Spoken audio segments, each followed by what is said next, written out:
నమస్తే అండి. ఈరోజు భక్తి యోగము 12వ అధ్యాయం భక్తి యోగంలోని 15, 16, 17 శ్లోకాలు చెప్పుకుందాం. 15వ శ్లోకం చూద్దాం.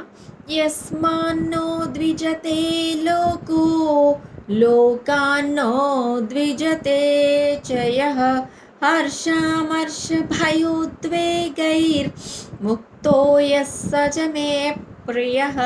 మొదటి చరణం చూద్దాం. యస్మాన్నో య య స్మాన్నో యస్మాన్నో నా కోతం పోలు నా కింద నా వద్దు. యస్మాన్నో ద్విజతే ద్విజతే తాకేతం పోలు ద్విజతే లోకో లోకో లాకోతం పొల్లు కాకోతం పొల్లు. యస్మాన్నో ద్విజతే లోకో. రెండో చరణం. లోకాన్నో లోకాన్నో లాకోతం పొల్లు కాకి దీర్ఘం మళ్ళీ నాకి ఓత్వం పొల్లు నా కింద నా ఒత్తు. లోకాన్నో ద్విజతే ద్వి ద్వి ద్వి దాకి గుడి దివి దీకి వా వా ది ప్లస్ ద్వి ద్వి ద్విజతే తాకేతం పొల్లు చయః చయః యాకి విసర్గుచ్చరణ హా కింద పలుకుతాం. లోకాన్నో ద్విజతే చయః హర్షామర్ష హర్ష మళ్ళీ రిపీట్ అవుతున్నాయి. మర్ష రాకి ఫస్ట్ రాకి రా దీర్ఘాక్షరం పలకాలి, తర్వాత వచ్చిన రా హ్రస్వంగా పలకాలి. రా ప్లస్ ష ష హర్షామర్ష భ మహాప్రాణాక్షరం బా స్ట్రెచ్ పలకాలి. భయో యో దీర్ఘాక్షరం ద్వే గైర్ ద్వే ద్వే గైర్ అక్కడ విసర్గుచ్చరణ పొల్లురా. హర్షామర్ష భయోద్వేగైర్. నాలుగో చరణం చూద్దాం. ముక్తో ముక్తో ముక్తో యస్ అక్కడ విసర్గుచ్చరణ పొల్లు సా కింద పలుకుతాం. ముక్తో యస్ సచ మే ప్రియః సచ మే ప్రియః. పూర్తి శ్లోకం చూద్దాం.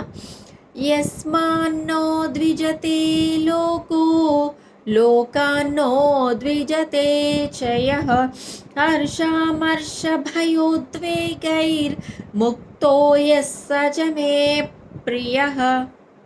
16వ శ్లోకం చూద్దామండి.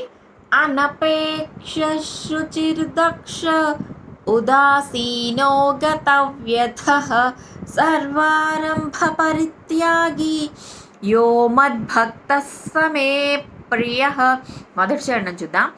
అనపేక్షస్ అనపేక్షస్ పేక్షస్ అనపేక్షస్ శుచిర్దక్ష శుచిర్దక్ష అనపేక్షస్ శుచిర్దక్ష ఉదాసీనో దా దీర్ఘం సి దీర్ఘం నో దీర్ఘం ఉదాసీనో గతౌ వ్యథః గతౌ వ్యథః. మూడో చరణం చూద్దాం. సర్వా దీర్ఘాక్షరం పలకాలి బా సర్వారంభ రంభ భ మహాప్రాణాక్షరం స్ట్రెచ్ పలకాలి. పరిత్యాగి సర్వారంభ పరిత్యాగి. నాలుగో చరణం చూద్దాం. యో మద్భక్తస్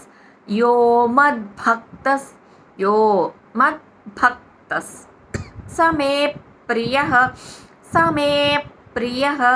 యో మద్భక్తః స మే ప్రియః. పూర్తి శ్లోకం చూద్దాం. అనపేక్ష శుచిర్దక్ష ఉదాసీనో గతౌ వ్యథః సర్వారంభ పరిత్యాగి యో మద్భక్తః స మే ప్రియః. మరి చూసారు కదండి, ఈరోజు భక్తి యోగం 12వ అధ్యాయం భక్తి యోగంలోని ఇవాళ 15, 16, 17 శ్లోకాలు చెప్పుకున్నాం కదా. ఈ కొంచెం కష్టంగా ఉంటాయి పలకటం, కొంచెం ప్రాక్టీస్ చేస్తూ ఉంటే 1కి 2 సార్లు 4 సార్లు వచ్చేస్తూ ఉంటాయి. అండ్ పేరెంట్స్ మీ కేరే ఇంపార్టెంట్. మెయిన్ కొంచెం సేపు ఒక్క అరగంట సేపు కూర్చున్నా సరే ఆ పిల్లలకి ఆ నోరు తిరిగేదాకా ఇంకా వాళ్ళే చెప్పేస్తూ ఉంటారు మనకి. ఇది మనం రోజు అంతా ప్రాక్టీస్ మీదే ఆధారపడి ఉంటుంది. అండ్ స్పెండ్ చేసే టైం ఎంతవరకు మనం స్పెండ్ చేయగలుగుతున్నాం మన పిల్లలతో అని చెప్పని. ఓకే అండి. మళ్ళీ నెక్స్ట్ శ్లోకాస్తో మళ్ళీ నెక్స్ట్ వీడియోలో మళ్ళీ కలుద్దాం. నమస్తే.